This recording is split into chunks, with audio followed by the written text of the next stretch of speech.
Bismillahirrahmanirrahim. Hadza faslun ibarati fasal nawaqidul wudu'i utawi pira-pira perkara kang batalake wudu iku arba'atu asya'a ana papat pira-pira perkara.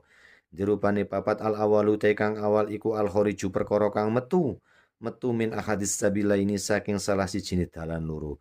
Mingku bulin ya saking dalan ngarep au duburin utawa dalan mburi. Rihun padha uga angin au ghairuhu utawa liyane rih ilal mania kejaba mani. Atsani utawi kang kaping pindho iku zawalul ngakli ilange ngakal binaumin sebab turu au ghairihi utawa liyane naum. Illa nauma qangidin kejaba turune wong kang lungguh sifate qangid mumakinin kang netepake maknadahu ing pelungguhane qangid minal ardi saking bumi. Atsalitsu ta kang kaping telu iku iltiqa ubasyaratai rajulin.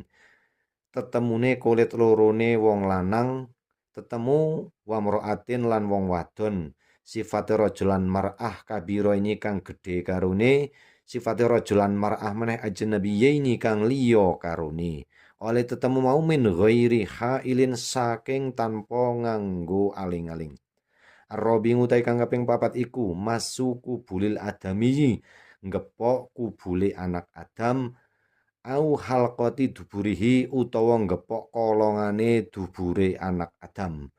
Oleh ngepok bibat rohati kelawan batine tapak tangan au butunil asobingi utawa batine piro-piro driji wallahu alam bisawab.